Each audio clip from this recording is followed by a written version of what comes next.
Արմատ մեդիայի բացառիկ կադրերում Լարսում անելանելի վիճակում հայտնված և ռուսական շուկայի փակված դռներին բախված հայ վարորդներն են։ 22 օր մեքենայի մեջ քնում է։ Այդ կառավարությունից մեկը թող գա, 22 օր այդ մեքենայի մեջ քնի։ Տենամ հարմար, ոնց է կազմակերպում, ավտոյները փող ուղարկում, այդ մարդը ճաշան ուտում է, բաղնիքը ապրում, մեքենայի մեջ ապրում 22 օր։ Ինչ իմանար հայ գյուղացին, որ երբ Ուկրաինայի նախագահ Զելենսկին եկավ Հայաստան ու հենց Հայաստանից եվրոպական երկրներին կոչ արեց պատժել Ռուսաստանին, դրանից տուժելու է ոչ թե Զելենսկուն ծափահարող Նիկոլ Փաշինյանը, այլ հենց իրենք են քաղելու Զելենսկու այցի դառը պտուղները։ Փակվել են դռներ նաև Ուկրաինայի կողմից։ Հայաստանից գնացած պղպեղով բեռնված բեռնատարը Ուկրաինայի սահմանից հետ են ուղարկել։ Ասում են հայկական պղպեղը վարակված է TRIPS խիստ վնասատու միջատով։ Վերևից պետք է ամեն ինչի պատասխանները տան։ Վերից պատասխան տվողը Նիկոլ Փաշինյանն է։ Նրա պատճառով գրեթե թշնամական են դարձել հայ-ռուսական հարաբերությունները, եւ դա այն դեպքում, երբ հայկական գյուղմթերքի 80%-ը արտահանվում է հենց Ռուսաստան։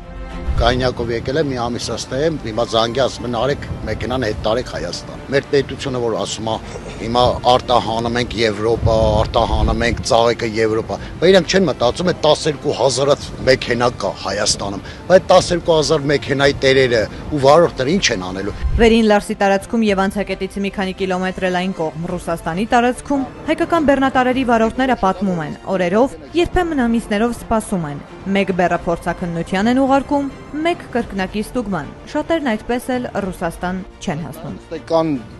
վարորդներ, որ պետք է հեսա մի 2 օրից կամ այսօր կամ վաղը աբրատնի հետ գնան։ Իրանց պատասխաններն էլ այտենց է եկե։ Որ հանկարծ իրենց խնդիրներից էլ խոսում դժգոհում են, վարորդներն ասում են, ռուս սահմանապահները հստակ ժեստով կոնկրետ հասցե են ուղղորդում։ Մի բան խոսում ես, ասում է որ տակ ձել է։ Մրգով, բանջարեղենով, ծաղիկներով բեռնված մեքենաների վարորդները փչացող բեռներով էլ Լարս չեն հասնում։ Ասում են, որ օրերով չսպասեն, ապրանքն էլ շարքից դուրս չգա։ Այստեղ հասել են լուրերը։ Հայաստանի կառավարությունը սուբսիդիաներ է տալիս տնտեսվարողներին, որ եվրոպական շուկաների դռները թակեն։ Իսկ ինչպես են այդ բեռները Եվրոպա հասնելու, ինչ ճանապարհով, հարցնում են վարորդները։ Գյուղացին չարչարվում է առավոտի ծիրիկուն արևի տակ, որ իր միրգը արտահանի ինչ-որ մի բանի հասնի, թե պետության համար թե ընդհանրապես գալում են ամեն երկրորդը արդեն 10 մոտր ու էդի արդեն գալիս է 20000 գալիս է գյուղացին է տուժում, փոխադրամիջոցն է տուժում ու ամեն ինչ, արդեն մեր պետությունն էլ է տուժում։ Պետք է չէ արտահանվի, որ ինչ-որ բյուջե գումար մտնի կամ այլ ծախսեր էլի, ամեն ինչ կախված է գյուղից։ Այս սուբսիդիա բերեք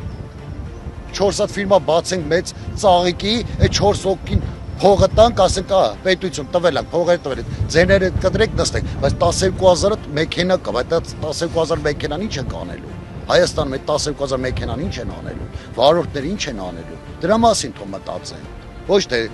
սուբսիդիա ենք անում, սուբհարեք։ Անում են, թող մեզ էլ անեն։ Մեզ է թող սուբսիդիա տան։ Ամեն վարորդի թող իր բանը տա, գումարը տա։ Շատերն ուղղակի խոսափում են տեսախցիկից։ Կադրերից այն կողմ են ասում, քաղաքական լուծում պիտի գտնի կառավարությունը։ Կապրուստի միջոց չենք տենում, ներկապային չենք տենում, չկա։ Սկսել են դեպորտ անիլը, զապրետ անիլը։ Եթե ես այսօր չկարողանամ Ռուսաստանից ինչ-որ ապրանք ներմուծեմ Հայաստան, Հայաստանից էլ ապրանք տանեմ Ռուսաստան, տնտեսությունը հավուր ճգնաժամ է ապրելու ու չկարողանա ամեն ինչ երևալու է գյուղացու վրան։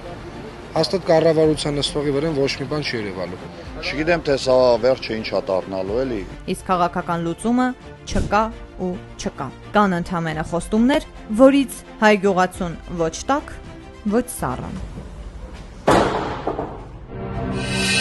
Բաժանորդագրվեք Արմատ մեդիայի ալիքներին սոցցանցերում։ Հետևեք մեզ նաև Armat Media AM կայքում։